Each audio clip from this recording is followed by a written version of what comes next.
রুমিন ফারহানা। রুমিন ফারহানা, আপনার সময় 10 minute. Thank you. মাননীয় স্পিকার, আপনাকে ধন্যবাদ। মাননীয় স্পিকার, এখন চলছে রাষ্ট্রপতির ভাষণের উপর আলোচনা। বাংলাদেশের সংবিধান অনুযায়ী প্রধানমন্ত্রী এবং প্রধান বিচারপতি নিয়োগ ছাড়া রাষ্ট্রপতিকে আর সকল কিছুই প্রধানমন্ত্রীর পরামর্শক্রমে করতে হয়, এবং প্রধানমন্ত্রী রাষ্ট্রপতিকে কি পরামর্শ দিলেন সেই ব্যাপারেও কোথায় কোনো প্রশ্ন উত্থাপন করা যায় না। সে কারণেই দীর্ঘদিন ধরে রাষ্ট্রপতি এবং প্রধানমন্ত্রীর ক্ষমতার ভারসাম্য আনবার ব্যাপারে বারবার আলোচনা হয়েছে। সরকারি দল, বিরোধী দল, 24-এর অভ্যুত্থানের আগে পরে সকল সময় বলা হয়েছে যে রাষ্ট্রপতি এবং প্রধানমন্ত্রীর ক্ষমতার ভারসাম্য আনা হোক। বিএনপি তার ভিশন 2030 এবং 31 দফাতেও এই ব্যাপারে সুনির্দিষ্ট প্রস্তাব রেখেছে।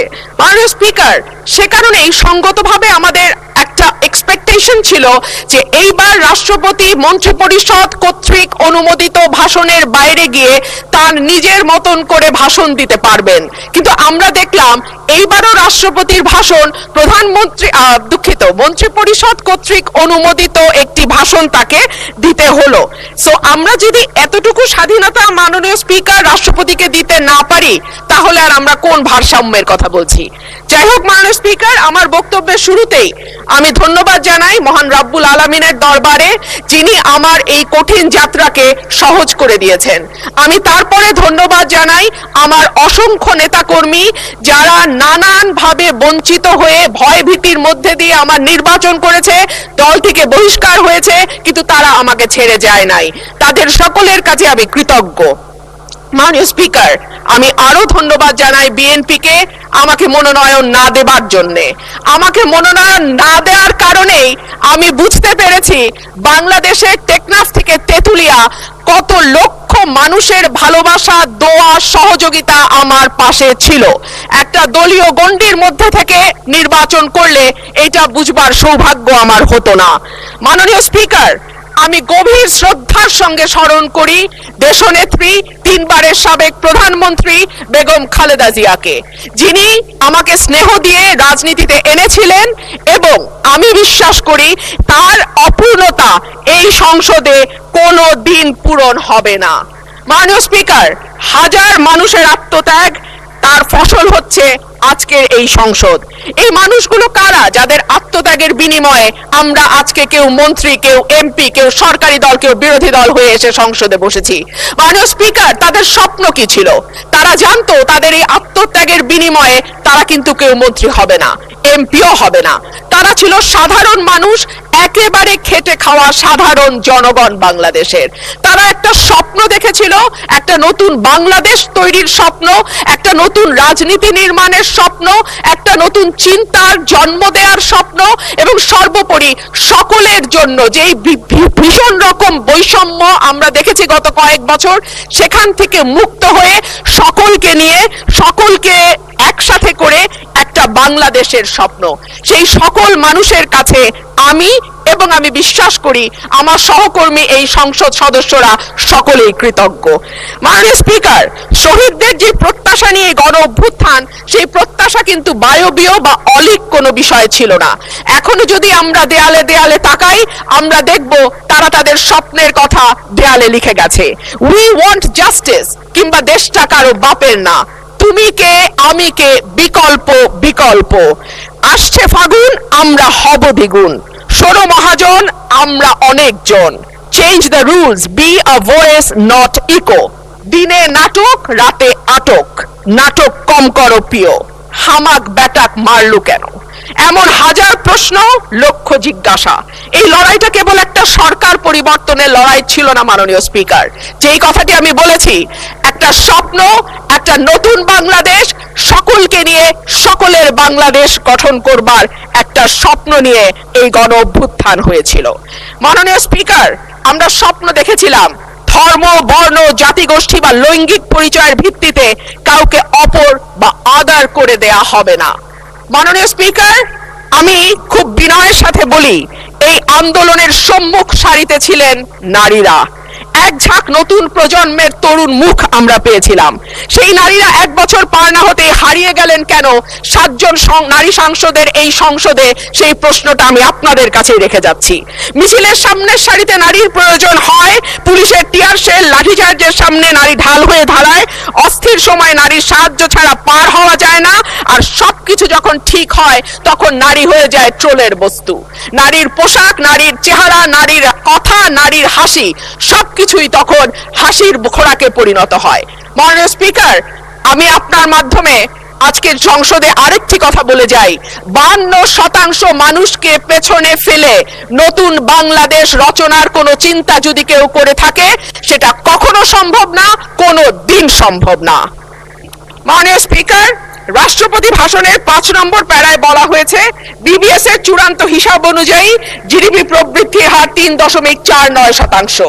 প্রবৃদ্ধি হচ্ছে, উৎপাদন বাড়ছে, কিন্তু সেই অনুপাতে কর্মসংস্থান সৃষ্টি হচ্ছে না, বরং উৎপাদন ও সেবা খাতগুলোকে অর্থনীতির মূল চালিকা শক্তি হিসেবে ধরা হয়, সেই 2 খাতেই কর্মসংস্থান চলছে।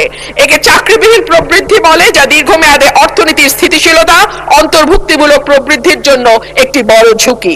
দেশে শিক্ষিত বেকারের সংখ্যা বাড়ছে, অন্যদিকে দক্ষতার অভাব এবং ভাষাগত দুর্বলতার কারণে বড় বড় প্রতিষ্ঠানগুলো বাধ্য হচ্ছে অন্য লোক নিয়োগ দিতে, অর্থাৎ কর্মমুখী শিক্ষা দিয়ে চাকরির জন্য প্রস্তুত করতে আমরা ব্যর্থ হচ্ছি।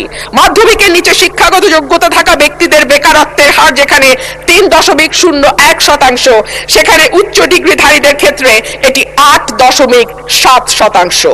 ভাষণের 6 নম্বর প্যারায় মূল্যস্ফীতির কথা বলা আছে।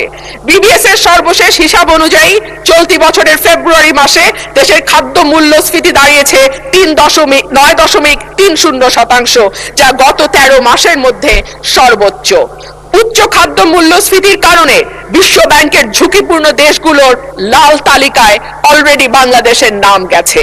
এর সরাসরি প্রভাব পড়ে নিম্নবিত্ত এবং মধ্যবিত্ত মানুষের ওপর, যাদের মোট আয়ের 2/3 থেকে অর্ধেক পর্যন্ত খাবার কিনতেই চলে যায়। ক্রমাগত মূল্যস্ফীতি দারিদ্র বাড়ায়, পুষ্টিহীনতা তৈরি করে এবং আগামী প্রজন্মের মেধা বিকাশে সরাসরি প্রভাব রাখে। মাননীয় স্পিকার, প্যারা 7-এ রাষ্ট্রপতি 19 ফেব্রুয়ারি পর্যন্ত বৈদেশিক মুদ্রার যে রিজার্ভ, সেটা দাঁড়িয়েছে $34.78 বিলিয়ন বলে ঘোষণা করেছেন। এই বৈদেশিক মুদ্রা আয়ের প্রধান খাত হলো পোশাক রপ্তানি। এরপর আছে প্রায় 1 কোটি প্রবাসীর পাঠানো রেমিটেন্স, বৈদেশিক ঋণ, ফরেন ডাইরেক্ট ইনভেস্টমেন্ট বা এফডিআই, বৈদেশিক অনুদান ইত্যাদি।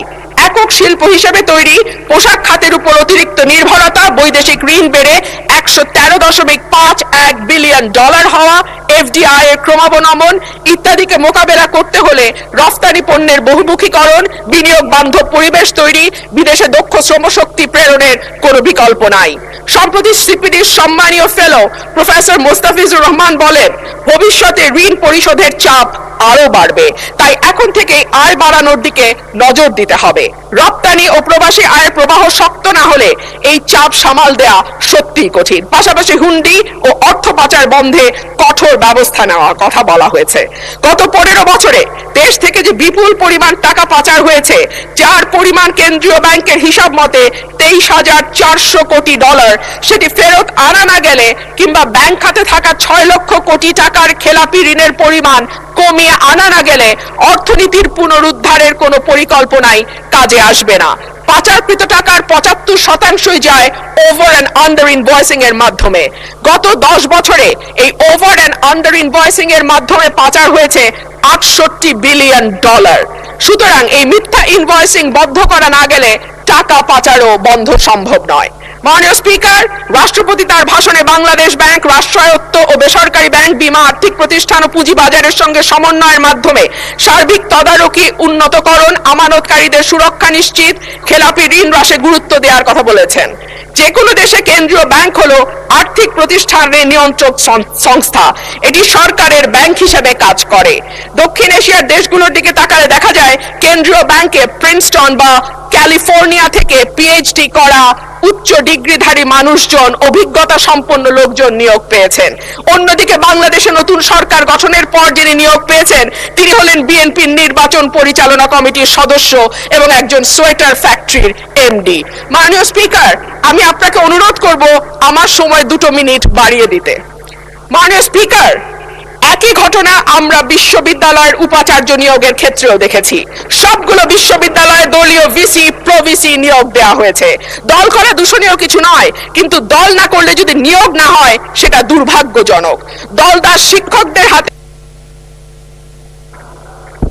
ধন্যবাদ মাননীয় সদস্য। মাননীয় সদস্য, মাননীয় চিফ হুইপের অনুরোধে অলরেডি আপনাকে আজকের দিনের মধ্যে সর্বোচ্চ সময় দেয়া হয়েছে 10 মিনিট। আপনার বক্তব্যের ফ্লো যেন ঠিক থাকে সেই জন্য টানা 10 মিনিট দেওয়া হয়েছে। মাননীয় সদস্য, আপনাকে অসংখ্য ধন্যবাদ। আমাদের মাননীয় সদস্য,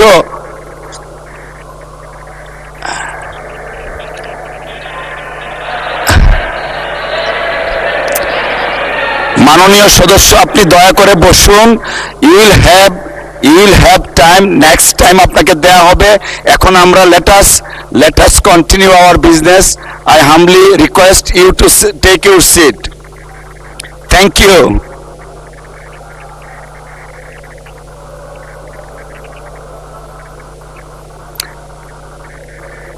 উনি তো স্বতন্ত্র।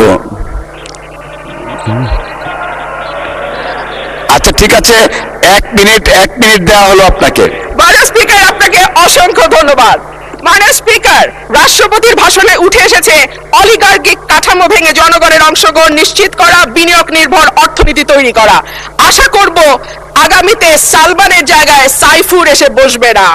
আশা করব বিনিয়োগ বান্ধব পরিবেশ তখনই হবে যখন আমরা আমলাতান্ত্রিক জটিলতা কমিয়ে বিদ্যুৎ গ্যাসের নিরবচ্ছিন্ন সরবরাহ নিশ্চিত করতে পারবো, ঘুষ দুর্নীতি কমিয়ে একটা ওয়ান স্টপ সার্ভিসের ব্যবস্থা করতে পারবো।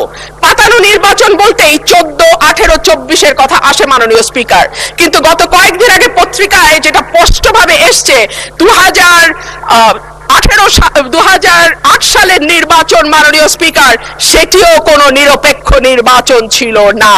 2008 সালের নির্বাচনেও একরকম পাতানো খেলা এবং ভেতরের নানান নকশার মাধ্যমে এক দলকে একেবারে ব্রুট মেজরিটি দিয়ে সংসদে আনা। ধন্যবাদ মাননীয় সদস্য।